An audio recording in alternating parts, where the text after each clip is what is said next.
For a fleeting moment, we had the vain hope that the urgent needs of the Czech people might move the U.S. Congress to open the country's doors. Martha and Waitstill Sharp had to struggle against the immigration restrictions of their own government. Our requests for special consideration were being ignored in Washington. The old U.S. quota for Czechoslovakia allowed 2,800 Czechs to enter the U.S. yearly on immigration visas.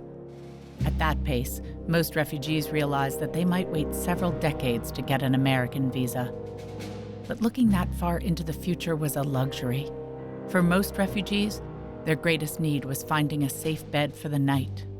There was an enormous anti-immigrant sentiment, anti-Semitism, and deep racism. No country, literally no country, was prepared to take Jewish refugees.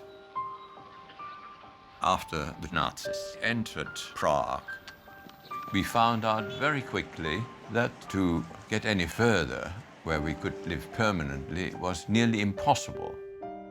I shall never forget the shock when I saw a Jewish man being abused on the street. I would have cried aloud in anger if Waitstill had not silenced my spontaneous outburst. All my life I hated unfairness, and as I spoke to individual Jewish refugees, I felt their dignity and recognized their amazing capacity to rise above Nazi mistreatment. On March 24th, I met with Tessa Roundtree from the Quaker Underground. She asked me to help smuggle groups of refugee families by train through the heart of Nazi Germany.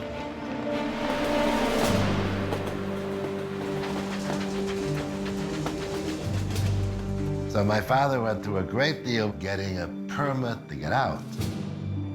And so there was this problem about how do you get from Prague to London without going through Germany. It is essentially impossible. The groups included some of the most wanted and well-known anti-Nazis and their families, including one of the most famous surgeons in the world, a female scientist, and 2 journalists. But of course, we had to hide their identities. They were to leave the country under the guise of household workers, so that if their papers were checked, they would appear to be simple gardeners, cooks, or farmers. Once we made the arrangements to take the refugees on this perilous ride, I didn't know if I would ever see Waitstill again. The train was announced. We got on board, everyone deeply moved at parting, for they were not sure if we would reach our destination.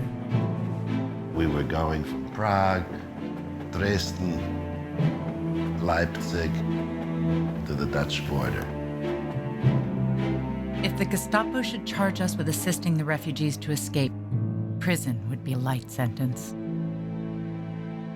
Torture and death were the usual punishments.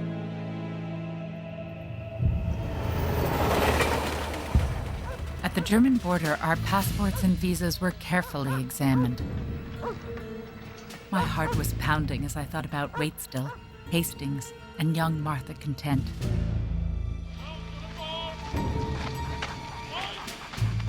When you got to the border, they came by and said, "Alle Juden aussteigen." All the Jews had to get out.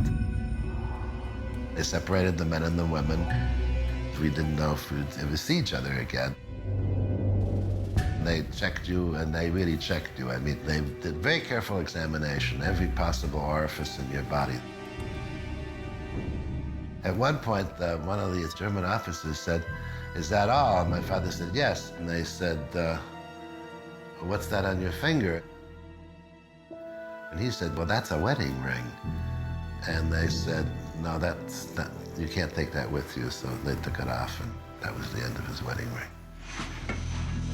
And shortly after the train pulled out of the station, an SS man came. And I remember that. It was a very dramatic thing. So we had the joy of riding with an SS man for 6 hours. I was sleeping most of the time. And my mother was terrified, if I were to kick him or something, then that would be the end of us all. We're traveling all through Germany. We weren't even allowed to look out of the window, you see. The windows had to be blacked out all the time. And I remember seeing these long periods, you see, when it wasn't moving at all. At the final border crossing, the customs officers came aboard to check my list against their documents. Then I heard my name called. 2 of the journalists in my party were standing on the platform with their luggage, trembling with fear. The officials had ordered them off the train and were going to send them back to Germany because their names did not appear on my list. Quickly, I turned away and added the men's names to the list. These 2 men are in my party. Shaking his head, he okayed their passports, and we all climbed aboard the train once again.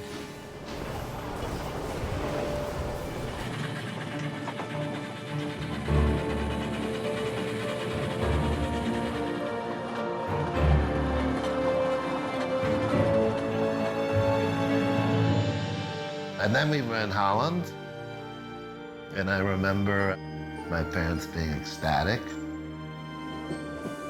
We arrived in Holland, exhausted and relieved, and then I took the group by boat to London.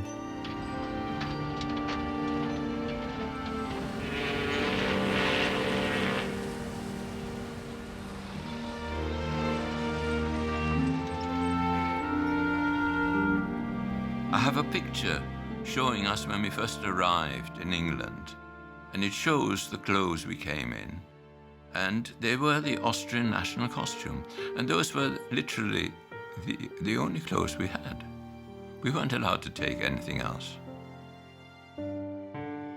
Dear Mrs. Sharp, we shall never forget what you have done for us and wish to thank you from the depth of our hearts.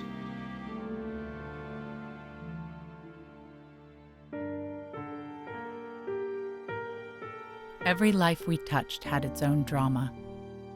One can only manage a miracle every so often, but a series of miracles can happen when many people become concerned and are willing to act at the right time.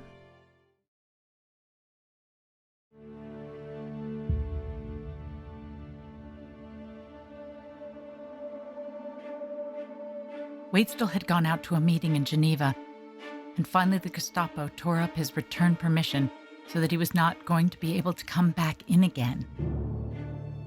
And then I received word from my underground. The Nazis are going to arrest you and take you to prison. I packed everything I could, got aboard a train, and went straight up to London. I met my husband, and we both sailed back to the United States on the Queen Mary. As we plowed west through sunlit seas, we were summoned to the Grand Salon. The radio crackled out the news, and we heard the voice of the Prime Minister of England. The Parliament of England declares that a state of war obtains now between the United Kingdom and the Imperial German government, announcing the end of peace in our time. The order had been sent down from the captain's bridge, "Give her the max." The ship came alive. She hit the great waves of the North Atlantic with such violence that the sea came right over the ship. We were no longer aboard a civilian ocean liner. We had become a war target. The course of our ship was changed to run north, for German submarines had been reported due west, waiting to sink this pride of the British fleet. Portholes were fastened and painted black to prevent the light from showing, and nobody was allowed to smoke on deck at night. This was the biggest ship in the world. Of course, she was no match for any German torpedoes.